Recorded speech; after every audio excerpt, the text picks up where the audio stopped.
Halo semua teman-teman, apa kabar? Jumpa lagi bersama saya Kevin Sutrisno dalam acara Ngobrol Santai. Kali ini kita akan ngobrol-ngobrol jarak jauh. Ini episode perdana sih kita ngobrol pakai media online karena kebetulan kondisi pandemi kayak gini. Jadi kan kita harus gunain fasilitas, terus memahami juga kondisi. Jadi kita gunakan lah ya. Jadi di episode kali ini kita mau ngomongin tentang tren hidup 2021 dan tamu saya kebetulan datang jauh-jauh dari Jakarta. Oke, tanpa berbasa-basi saya persilakan aja mungkin tamu kita, saya persilakan untuk masuk, kita sambut dengan tepuk tangan. Halo. Halo Kevin. Ya. Halo semuanya. Halo. Ya, inilah dia teman-teman, tamu saya. Beliau kebetulan namanya Miss Desvani. Saya panggil Cici, boleh ya? Oh boleh. Ya, panggil Desvani ya kan? Desvani apa kabarnya nih? Baik, puji Tuhan. Kevin di sana gimana? Baik, sehat? Puji Tuhan, baik, sehat. Yang paling utama sekarang sehat ya, Ci ya. Betul. Betul banget. Mahal ya sehat itu. Iya, ini sorry nih udah nyita waktunya Cici, kan saya tahu nih Cici ini sibuk banget nih. Sama-sama Vin. Ya. Happy bisa berbagi di sini di ngobras bareng Kevin. Woi, mantep. Luar biasa. Oke, Ci. Jakarta gimana, Ci? Aman? Aman Jakarta. Iya. Kan dengar-dengar kemarin banjir. Gimana sih kondisi banjir sana, aman kan ya? Rumah aman ya? Aman. Banjir udah surut sih, udah aman sih Jakarta. Surut, mudah-mudahan nggak ada lagi ya. Betul. Mudah-mudahan nggak banjir lagi. Terus gimana sih kondisi pandemik nih, kan udah jalan masuk tahun kedua nih ya kalau nggak salah ya. Tahun kedua ini pandemik udah gimana nih? Udah mempengaruhi kehidupan di Jakarta gimana nih, kalau boleh tahu lah pokoknya Jakarta gimana sekarang kondisinya sih pandemik? Jakarta sekarang kondisinya juga aman, pandemik sih ya masih aja ya, cuma sekarang orang udah berani keluar aja sih, gak kayak sebelumnya. Kalau sebelumnya kan orang takut keluar rumah ya, kalau sekarang orang lebih berani keluar rumah ya, cuma tetap menjaga protokol kesehatan ya. Iya, yang protokol 5M itu ya, menjaga jarak, memakai masker dan lain-lain. Betul. Nah itu iya sih. Betul. Pokoknya kalau kita nggak beraktivitas juga ya gimana juga sih. Betul. Iya, bisa yang ada tambah stres, Vin. Iya, tambah yang stres. Ada nggak kelar-kelar mikirin COVID-nya, ya stres yang ada malah sakit. Betul, iya. Stres terus kalau nggak keluar juga ya mungkin ada sebagian teman-teman kita yang mungkin nggak bisa memenuhi kebutuhan hidup, ya kan? Betul banget itu. Itu yang paling penting sepertinya. Yes. Oke, kita ngomongin tentang pandemik nih. Ada hubungannya sama topik kita, tren hidup 2021. Boleh tahu nggak, Ci? Kalau saya mau nanya misalnya gini, pandemik ada pengaruh nggak sama kegiatan sehari-hari, Cici? Pastinya ada ya, Fit. Karena ini kan sesuatu yang belum pernah terjadi sebelumnya. Dan tahun kemarin tuh tahun pertama kita yang namanya pandemik itu, kita benar-benar kaget, ya kan? Nggak tahu harus gimana. Kita harus stay di rumah, yang biasanya banyak aktivitas di luar, kita harus di rumah terus, gitu kan? Terus juga ketakutan berlebihan, ya kan? Ya, pasti ada pengaruh sih. Cuman bersyukurnya kalau tahun pertama itu jadi pelajaran buat kita, ya, tahun kedua kita jadi lebih ngerti gimana cara ngadepinnya gitu kan. Nah, jadi lebih tahu aja sih. Walaupun sekarang kita berdampingan dengan si COVID itu gitu kan. Yeah. Tapi kita lebih banyak keluar lah gitu kan. Lebih banyak menjaga protokol kesehatan juga. Jadi nggak terlalu stres lah ya. Gitu. Udah mulai pergeserannya udah mulai ada gitu kan. Okay. Seperti yang tahun kemarin. Walaupun beberapa orang masih ada yang takut keluar rumah ya, takut ketemu orang ada gitu. Soalnya wajar. Nggak terlalu seperti kemarin. Iya. Soalnya wajar juga sih, soalnya ngelihat mungkin angka infeksi dari COVID sendiri, bahkan angka kematian dari COVID sendiri kan udah makin tinggi ya. Mungkin bagi sebagian orang ya takut juga, mungkin ya kita bisa paham sih. Makanya kondisi kayak sekarang Betul, orang iya. orang udah mulai sadar kok kesehatan itu yang terpenting ya, Ci, ya. Betul, betul. Orang udah sadar banget sih. Sekarang orang udah lebih aware sama yang Yes. namanya sehat itu, bahwa sehat itu mahal. Yes, betul. Oke. Kalau begitu, Ci, menurut Cici ada pergeseran nggak, Ci? Kalau dilihat dari masa sebelum Covid sama masa Covid saat ini, kira-kira ada pergeseran gaya gaya hidup lah paling tidak. Gaya hidupnya orang-orang, misalnya gini, Ci, gaya hidup orang-orang waktu zaman sebelum Covid itu mungkin dari segi belanjanya mungkin impulsif kan, belanja yang branded-branded, belanja apa, kalau menurut saya ya. Terus kalau yang sekarang mungkin lebih berhemat atau gimana, ya kan? Menurut Cici gimana itu, Ci? Ya, ada ya, Vin. Pastinya ada ya kan. Yang tadinya orang lebih konsumtif, ya kan. Mereka lebih cenderung beli sesuatu yang memuaskan buat diri sendiri, ya kan. Entah itu brand, tas branded gitu kan. Terus hobi lah, ya kan. Berbagai macam kebutuhan yang sifatnya tujuannya buat memuaskan keinginan sendiri gitu kan. Nah, Yes. sejak adanya pandemi ini justru udah bergeser nih. Jadi orang lebih mulai aware sama yang namanya kesehatan. Gitu kan. Lebih aware yang namanya dengan pola hidup supaya lebih bersih gitu kan. Itu ada pergeseran sih, banyak terjadi gitu kan. Iya, Apalagi di Jakarta kan sebagai kota metropolitan ya kan. Yes. Nah, itu kelihatan banget gitu. Soalnya di sana juga kayak mall-mall juga kan kayaknya jam operasionalnya mulai terbatas kan ya kalau nggak salah. Soalnya kalau di tempat saya di sini kan terbatas sih, udah bukanya biasanya lebih telat, tutupnya lebih cepat. Kalau di sana gimana sih? Oh iya, sama, betul. Di sini tadinya mall itu buka dari jam 10 pagi sampai jam 10 malam. Ya. Nah, sekarang sejak adanya pandemi, ya kan, mall itu bukanya jam 11 sampai jam 7 dia tutup. Nah, terus kan beberapa kali PSBB terjadi ya kan, buka tutup gitu kan. Sampai yang sekarang update terakhir itu mall itu buka sampai jam 9. Buka tetap dari jam bukanya itu jam 11 pagi ya, 11 pagi ya kan. Itu sampai jam 9 malam baru tutup gitu. Tapi tetap sih efeknya mall juga masih sepi karena kan orang belum terlalu berani lah. Maksudnya kalau bisa nggak terlalu penting banget, nggak terlalu keluar gitu kan. Gitu. Cuma memang udah mulai buka. Memang marketnya masih sepi sih. Berarti Cici masih nge-mall juga dong kadang-kadang nih. Oh iya, betul. Masih, sometimes masih. Iya. Cuma memang itu yang tadinya di mall bisa lebih lama, jadi sekarang udah nggak terlalu lama. Kadang cuma misalnya tujuannya mau ngapain gitu kan. Tujuannya mau beli barang apa gitu kan. Ya udah beli pulang, makan pulang, kadang beli pulang gitu. Kalau dulu kan masih bisa cuci mata kan, jalan sana sini. Iya gitu. sih. Kalau sekarang udah enggak gitu. Jadi lebih was-was. Terus kan kalau kata orang kan, kalau cowok kan kalau mau belanja misalnya mau beli apa, pergi langsung belanja pulang. Kalau cewek kan katanya kalau belanja lihat sini dulu, lihat sana dulu gitu ya, cewek katanya sini dulu baru pulang gitu ya. Sekarang betul. Mau tidak mau, cewek kebanyakan udah kayak cowok, jadi langsung balik gitu. Betul. Malah beberapa ada yang online tuh udah mulai ini banget kan, maksudnya orang walaupun nggak keluar rumah, duitnya tetap habis. Oh iya betul. Beli online gitu kan. Iya, sekarang, itulah. Ya beruntungnya aku nggak suka beli online.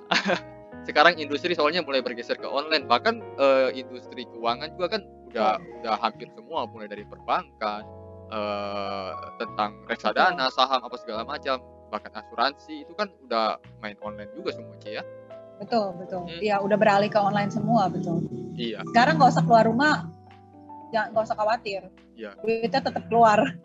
Tapi walaupun tetap keluar, orang-orang zaman sekarang kan memang dia keluarin duit tapi tidak sebanyak zaman sebelum Covid. Sedangkan kalau yang sekarang itu orang lebih memilih untuk mempersiapkan misalnya beli vitamin, beli masker, harga mahal pun dibela-belain. Bener nggak sih? Betul banget. Iya, ya itu bener. Sekarang jadi sekarang orang mempersiapkan proteksinya, mempersiapkan vitaminnya, apa semua pokoknya harus lengkap. Setelah itu yang dipenuhi baru memenuhi yang lain, baru Soalnya zaman sekarang orang mau belanja baju mau pakai kemana, Ci? Ya kan? Betul. Ah, Kerja dari rumah ya semuanya. iya Cuman semua. bajunya aja atasan, bawahnya mah Wah, santai, ya kan? berarti Cici tuh bawaan gimana tuh? Mau lihat? Jangan lah, Ci. Nanti kita ditegur. Oke. Cici, Iya. kan Cici bergerak di bidang financial planner nih. Udah berapa lama, Ci? Iya. Di bidang financial planner. Iya, kebetulan saya udah jalan 5 tahun Ah, di sini. Jadi udah banyak membantu keluarga-keluarga muda ya, keluarga yang berkelanjutan juga banyak. oke. Berarti Cici udah banyak di bidang ini, terus banyak ngebantu, bukan cuma ngebantu waktu mau mempersiapkan produk keuangannya, tapi di sisi membantu after sales-nya lah, after sales seperti klaim apa segala macam itu Cici pasti udah banyak bantu dong kalau udah 5 tahun. Iya, betul. Betul sekali. Udah lumayan banyak ya. Ada beberapa, banyak sih. Ada beberapa banyak case yang udah aku bantu gitu kan. Ya bersyukurnya di sini saya sebagai financial planner banyak membantu orang dalam hal dari segi balik lagi ya, namanya juga financial planner gitu kan. Kita memproteksi supaya kalau terjadi sesuatu sama keluarga muda atau keluarga yang sudah pengalaman gitu kan, itu supaya keuangannya tuh supaya kita proteksi gitu, supaya apalagi kayak terjadi seperti ini ya, pandemi ya Vin ya. Yes. Orang kan dimana pasti uang banyak, kalau bisa tuh jangan sampai keluar yang gak penting lah gitu. Yes. Kan, karena kan hari gini cari uang juga gampang, agak dibilang agak susah lah ya gitu kan. Nah orang jadi lebih cenderung berhemat betul. untuk buat mikirin bagaimana masa depannya ya kan. Nah itu sih.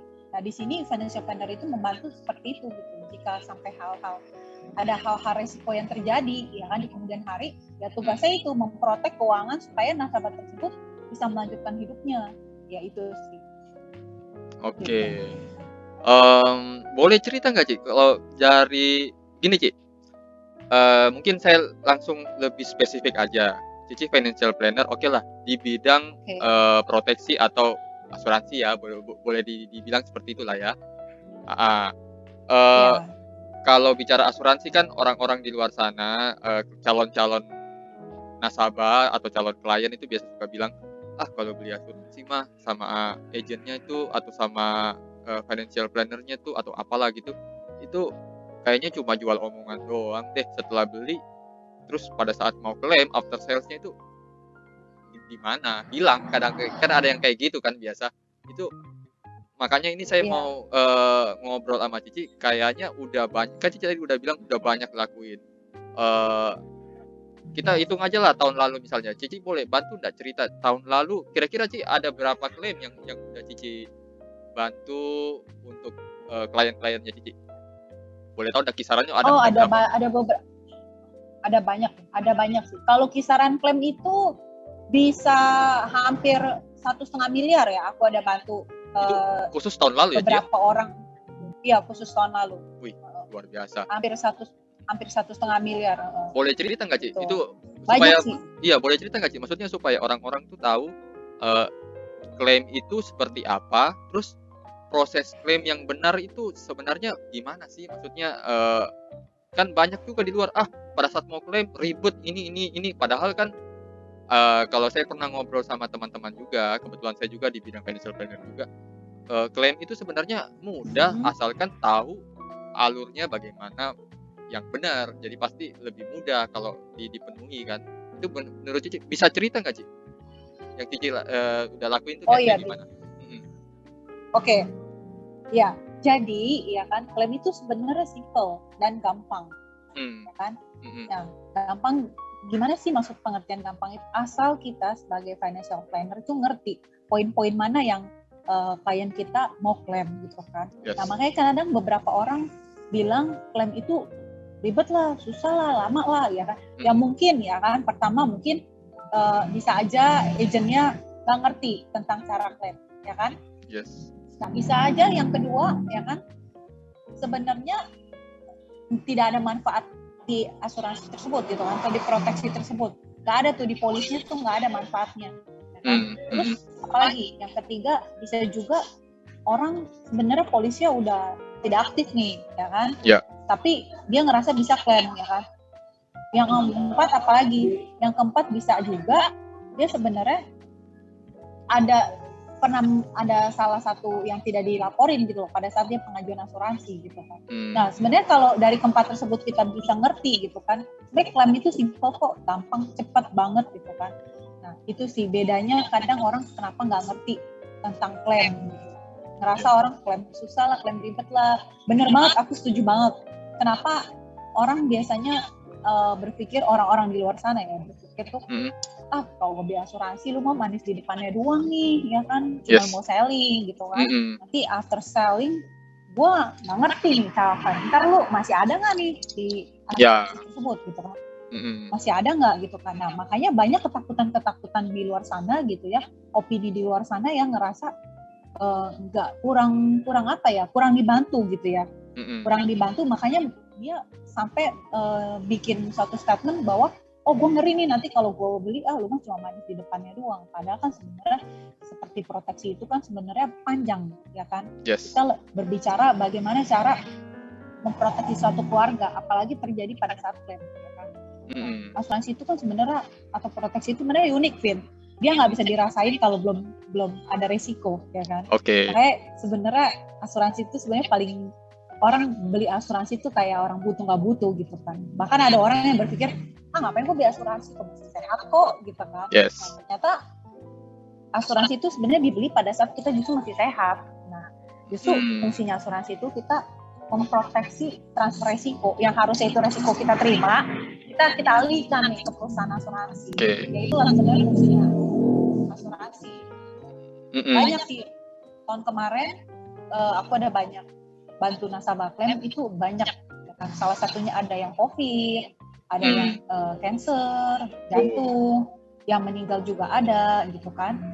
Nah bersyukurnya di sini kita sebagai financial planner gitu ya, kita nggak melulu soal ayo yuk lu beli asuransi gitu kan.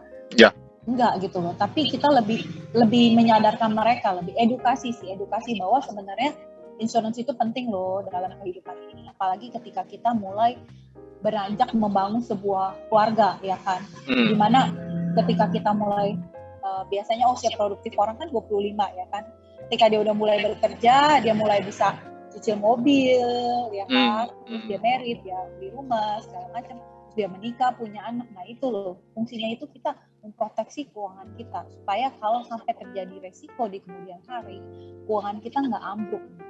Kita nggak jadi minta sumbangan gitu loh. Kita nggak jual properti lah, jual aset ya. Itu sih fungsinya. Betul, itu banget. Nah makanya bisa dirasain itu ketika ada resiko gitu. Makanya kalau bisa jangan sampai terjadi resiko ya. Kita kan maunya sehat-sehat aja gitu kan. Tapi yang namanya hidup kan kita nggak pernah tahu ya, Vin. Nggak pernah sesuai dengan pesanan kita lah ya kan. Kayak kita pesan, nggak seperti kita pesan makanan nasi goreng datang nasi goreng cuy. Enggak gitu kan. Belum tentu. Iya pesannya nasi, kalau di kehidupan pesannya nasi goreng, keluarnya cireng ya. Iya, sama-sama eng ya. Ya itu sih, benar. Kalau untuk tadi Cici ada singgung COVID. Nah ini kebetulan lagi happen nih. Angka COVID itu dari 1,5 M itu dia klaim yang Cici bantu itu nilainya berapa Cici? Officially itu dia sekitar 800-an something. 800 something. Juta. Itu untuk itu COVID betul. Itu duit semua Ci. Duit. Kalau di di kelihatan gitu ya, duit kabrak gitu kali ya, mungkin banyak nih kan. Tapi kalau dibayarin kan nggak berasa gitu kan. Iya, itu gimana ceritanya Ci? Boleh cerita nggak Ci? Iya boleh. Jadi ini nasabah ini baru ya kan, polisnya belum 12 bulan ya kan. Waktu dia ambil ini sebenarnya dia emang udah aware gitu loh sama asuransi ya kan. Cuman karena memang umurnya ini belum waktu itu umurnya ini belum cukup, belum ada lah ya produk yang keluar seperti produk rumah sakit ini ya kan. Nah, makanya begitu ada begitu perusahaan aku launching, ya kan, aku infoin ke mereka gitu kan, mereka langsung oh ya udah oke, tanda tangan segala macam. Nah waktu itu sebenarnya sebelum COVID itu dia bulan ketiga dia bayar premi, baru bayar premi bulan ketiga. Ya. Dia tuh udah GERD. Oke. Dia GERD, habis GERD itu cuma 1 hari loh, Vin. Udah habis 10 juta. 1 hari. 10 hari, 1 hari 10 juta. Itu dia belum kontrolnya segala macam. Udah jalan berapa lama ikut asuransinya? 3 bulan. Baru 3 bulan. 3 bulan. Udah bisa klaim. Baru 3 bulan. Udah bisa klaim.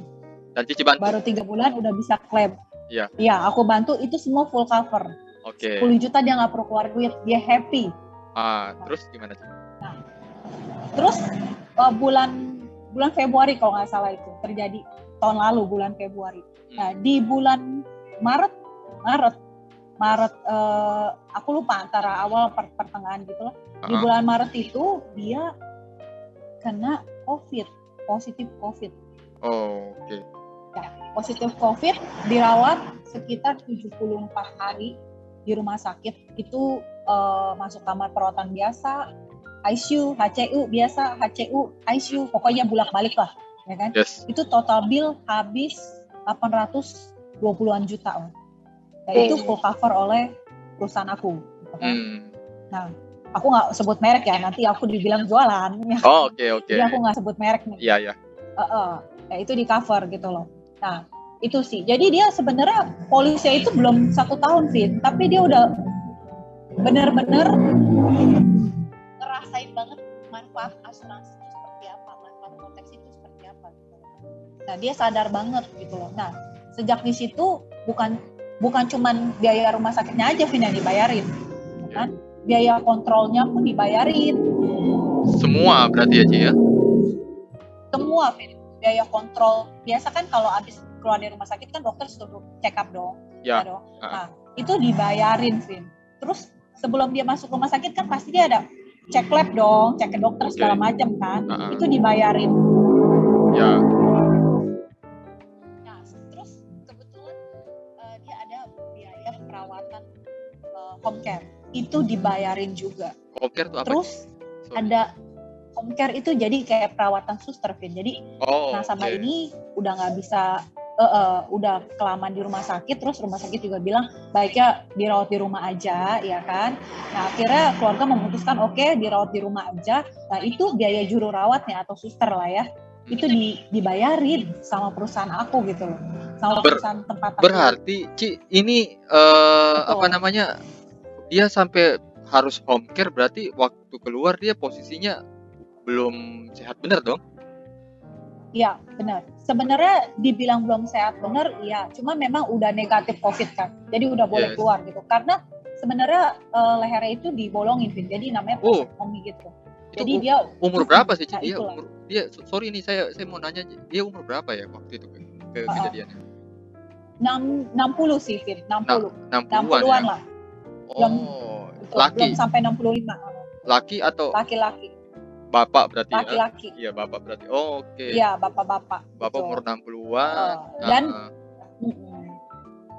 ketika lehernya dibolongin, Vin, ya. Nah, inilah fungsinya financial planner. Harus ngerti yang namanya setiap klausul polis, Vin.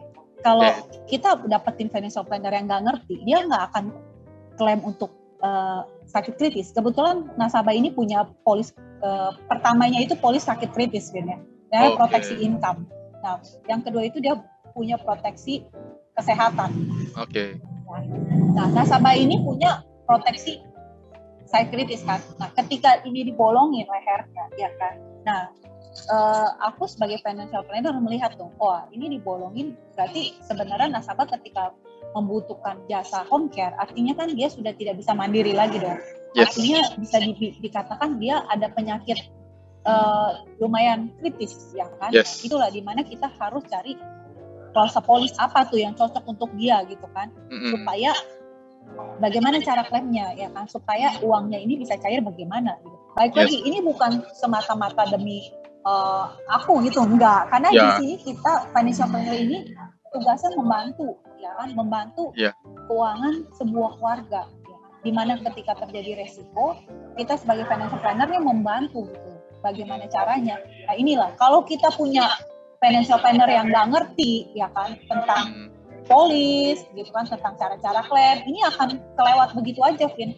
Tapi kalau kita punya financial planner yang ngerti, Ya. caranya klaim, cara isi polis itu tersebut seperti apa, nah itu dia ngerti gitu kan, dan itu bisa terjadi, bisa klaim gitu loh.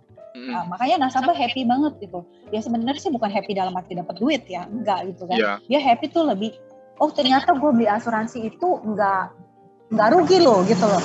Yeah. Orang kan kadang di luar sana bilang beli asuransi rugi lah, ngapain lo nyumpain orang mati lah, mau sakit lah segala macam lah, bla bla bla bla gitu kan. Yes. Nah di sini bisa dilihat gitu bahwa asuransi itu atau proteksi itu tuh penting banget gitu. Nah bayangin Vin, kalau lagi situasi pandemi gini harus keluarin uang gitu ya, hampir 1 miliar, kan? Coba berasa nggak Vin? Dimana sekarang semua perusahaan, dimana semuanya lagi drop, ya kan? Keluarin uang 1 miliar, rela nggak keluarin uang 1 miliar dari tabungan?